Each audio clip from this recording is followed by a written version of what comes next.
जब केजरीवाल अन्ना आंदोलन शुरू किया दिल्ली में तो हाँ। एक भ्रष्टाचार और लोकपाल को लेकर आंदोलन शुरू किया गया और उसमें धीरे धीरे धीरे उसमें जो पब्लिक की भीड़ जाती थी उसमें सारा भाजपा और आरएसएस सब हम लोगों की कार्यकर्ता को जाते भाजपा और आरएसएस और 24 घंटे क्योंकि हम भी उसके खिलाफ आंदोलन चला रहे थे भ्रष्टाचार के खिलाफ। सेंटर में मनमोहन की सरकार थी और स्टेट में शीला दीक्षित के दोनों भ्रष्टाचार था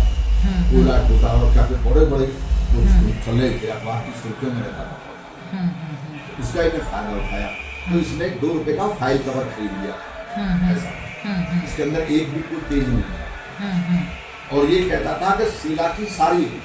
जो भ्रष्टाचार की इसमें है सारी रूप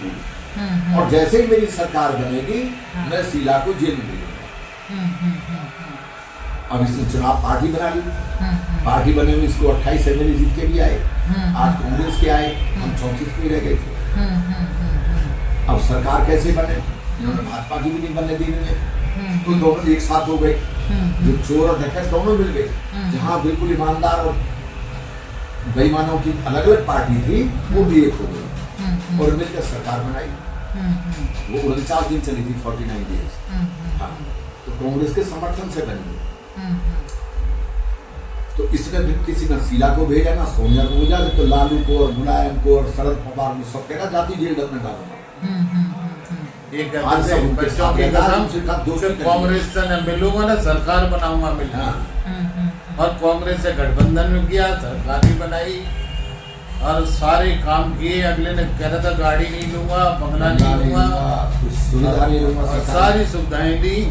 और बहुत गलत पैसा लगाया है। और वो एक फोन नंबर पब्लिक में पब्लिश कर दिया अगर कोई भ्रष्टाचार की बात करता है कोई रिश्वत मांगता है तो इस पे एकदम कॉल कर देना। अब वो कहाँ है फोन नंबर अब तो 10 साल हो गए सर लेकिन कहाँ गया वो फोन नंबर बार बार चुन के आ रहे तो कहीं ना कहीं जनता के दिल में तो वो है वो फ्री का जो लालच जनता को दे रखा है। मैं बताऊंगा जब इसका दोबारा से चुन के आ रहे 67 सीटें मिली थी तो एक सर्वे आया था उसमें आया था कि जो शहरी क्षेत्रों में जो गांव के गरीब लोग थे अब सब शहरों में आ गए और खासकर बड़े जो वो है सिटी मेट्रोपॉलिटन सिटी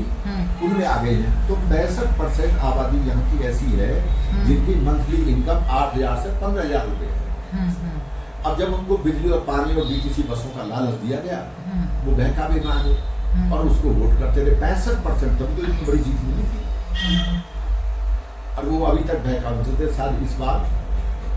उसका असर नजर आएगा कि नजर आ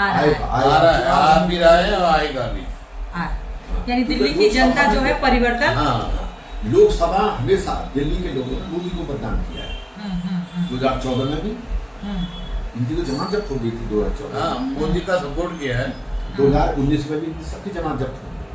और 2024 में तो सारे इकट्ठे हो गए मोदी के खिलाफ तब भी सीट नहीं जीत पाए। सर अब की बार जो 2024 का जो लोकसभा इलेक्शन हुआ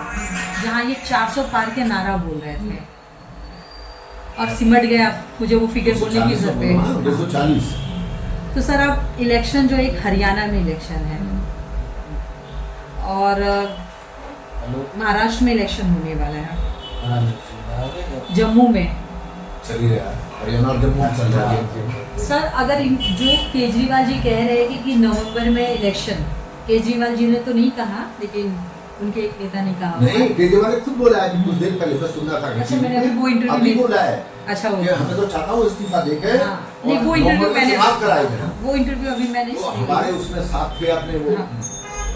क्या नाम है धर्मेंद्र प्रधान नहीं अपने दूसरे यूपी वाले सांसद भी हैं सर संजय जवाब दिया कि अगर सरकार चुनाव चाहती है सर नहीं वही तो आप पहले